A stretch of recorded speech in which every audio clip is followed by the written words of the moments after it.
Travel blogger জ্যোতি মালহোত্রার তদন্তে চাঞ্চল্যকর তথ্য। ৩ বছরে ৩ বার পাকিস্তান ভ্রমণ, দ্বিতীয়বারের সফরকে ঘিরে রহস্য ঘনীভূত। 1 মাসের বেশি পাকিস্তানে ছিল জ্যোতি।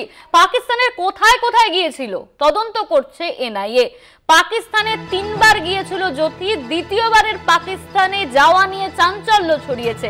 পাকিস্তানে ঠিক কোথায় কোথায় ছিলেন জ্যোতি, এই নিয়েই তদন্ত শুরু করেছে এনআইএ। 3 বছরে 3 বার পাকিস্তানে ভ্রমণ জ্যোতি মালহোত্রার, দ্বিতীয়বার তিনি গিয়েছিলেন পাকিস্তানে। 1 মাসের বেশি পাকিস্তানে ছিল জ্যোতি।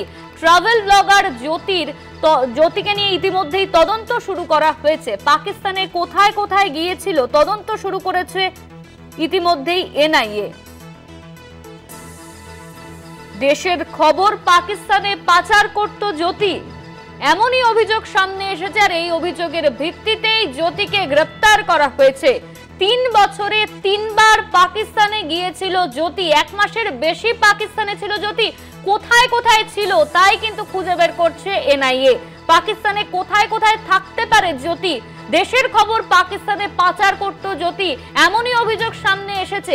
এর আগেও কলকাতায় জ্যোতি ঘুরে গিয়েছে, কলকাতায় এসে বিরিয়ানি খেয়েছে। হাওড়া ব্রিজের সেই ছবি আমরা জ্যোতির ব্লগে দেখেছিলাম। দেশের খবর সে পাচার করত পাকিস্তানে, এমনই অভিযোগ সামনে এসেছে। ইতিমধ্যেই জ্যোতিকে গ্রেফতার করা হয়েছে। এনআইএ পুরো বিষয় তদন্ত করছে। ট্রাভেল ব্লগার জ্যোতির তদন্তে চাঞ্চল্যকর, এই নিয়ে আমরা কথা বলবো। আমাদের সঙ্গে ফোন লাইনে রয়েছেন আমরা সরাসরি কথা বলবো। আমাদের সঙ্গে রয়েছেন দীপ্তিমান ভট্টাচার্য, বিশেষ প্রতিনিধি। দীপ্তিমান দা, যে বিষয়টা আমরা দেখছি যে জ্যোতির নাম এনআইএ তদন্তের এসেছে, ইতিমধ্যেই তদন্ত শুরু হয়েছে। 3 বছরে 3 বার পাকিস্তানে গিয়েছিল জ্যোতি। একেবারেই দেখো, 3 বছরে 3 বার পাকিস্তান সফর। প্রথম সফরটা হচ্ছে 2023 সালে, দ্বিতীয় সফরটা হচ্ছে 2024 সালে এবং তৃতীয় সফরটা হচ্ছে 2025 সালে। এই যে পরপর 3 বছর 3 বারই তিনি পাকিস্তান সফরে গেছিলেন, কেন গেছিলেন সেটা নিয়ে কিন্তু সব থেকে বড় প্রশ্ন। তার থেকেও বড় প্রশ্ন যেটা সামনে এসে দেখা দিয়েছে সেটা হলো 2023 সালে যখন তিনি প্রথম পাকিস্তান সফর করেন, সেই পাকিস্তান সফরের সময় 10 থেকে 12 দিনের তিনি মাত্র জায়গা দিন পেয়েছিলেন। তিনি গেছিলেন, গিয়ে দেখা করে তিনি ফেরত চলে এসেছিলেন।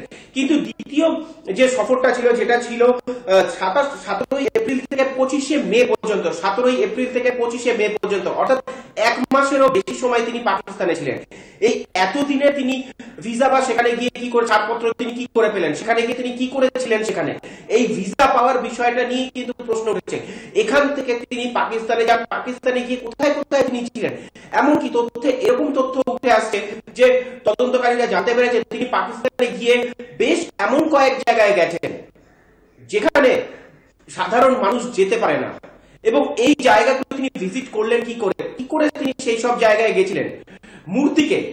মূর্তিকেতে তিনি গেছিলেন বলে জানা যাচ্ছে। সেখানে বেশ কয়েকদিন তিনি ছিলেন এবং সেখানে তিনি ঘুরে বেরিয়েছিলেন বলেও আমরা সূত্র মারফত জানতে পারছি। অর্থাৎ এই যে পাকিস্তানে 1 মাসেরও বেশি সময় ধরে, প্রায় 1 মাস 8 দিন 9 দিন তিনি ছিলেন দ্বিতীয় সফরটায়, সেই এতটা দিন তিনি কি করেছিলেন, কোথায় কোথায় গিয়ে দেখা করেছিলেন, কোন কোন লোকের সাথে তিনি দেখা করেছিলেন, এই প্রশ্নগুলো কিন্তু উঠছে। এবং এই প্রশ্নগুলোই কিন্তু সব থেকে বেশি ভাবিয়ে তুলেছে হলো তদন্তকারীদের। কারণ এই যে 1 মাস সময়, দীর্ঘ 1 মাস ধরে তিনি গেছিলেন এবং তার যাওয়াটা কিন্তু মূলত ছিল হলো কি ভিসা তিনি পেয়েছিলেন, রিলিজিয়াস ভিসা।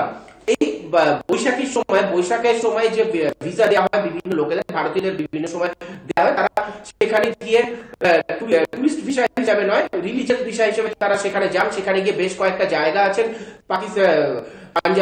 পাঞ্জাবিদের, সেই জায়গাগুলো তারা ঘুরে বেড়ান।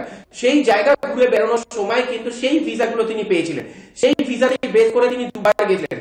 থার্ড টাইমের ভিসা যে 2025 সালে তিনি গেছিলেন মার্চ মাসে বলে এখনো জানা যাচ্ছে। এবং এই সময় যে তিনি গেছিলেন, সেই সময় তিনি কার সাথে দেখা করেছিলেন, এই পরপর যে 3 বার তার পাকিস্তান সফর, কিসের জন্য পাকিস্তান সফরে তিনি গেছিলেন, এটাই ভাবিয়ে তুলেছে হলো তদন্তকারীদের।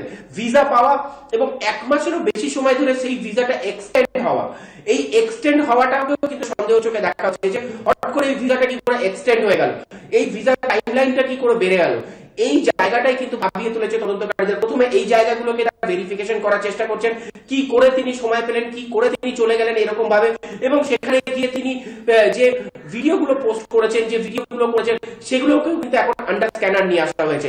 সেগুলোকেও এখন খতিয়ে দেখা হচ্ছে কোন কোন বিষয়ের উপর রয়েছে, কি কি ভাবে তিনি সেখানে গেছিলেন, কোন কোন জায়গাগুলো ভিজিট করেছিলেন, কি ইম্পর্টেন্স ছিল, এবং মূলত সব থেকে বড় বিষয় যেটা কার কার সাথে তিনি দেখা করেছিলেন, এই বিষয়গুলোই কিন্তু এখন ভাবাচ্ছে তদন্তকারীদের। অনন্য, ধন্যবাদ তোমায় দীপ্তিমান। আমাদের সঙ্গে সরাসরি ছিলেন আমাদের বিশেষ প্রতিনিধি দীপ্তিমান ভট্টাচার্য। ট্রাভেল ব্লগার জ্যোতি মালহোত্রার তদন্তে চাঞ্চল্যকর তথ্য, 3 বছরে 3 বার পাকিস্তানে ভ্রমণ করেন জ্যোতি। দ্বিতীয়বারের সফরকে ঘিরে সবচেয়ে বেশি রহস্য ঘনীভূত হচ্ছে। 1 মাসের বেশি পাকিস্তানে ছিলেন জ্যোতি, ঠিক কোথায় কোথায় ছিলেন তিনি, এই নিয়েই কিন্তু তদন্ত করছে এনআইএ। পাকিস্তানে কোথায় কোথায় ছিলেন এই জ্যোতি মালহোত্রা,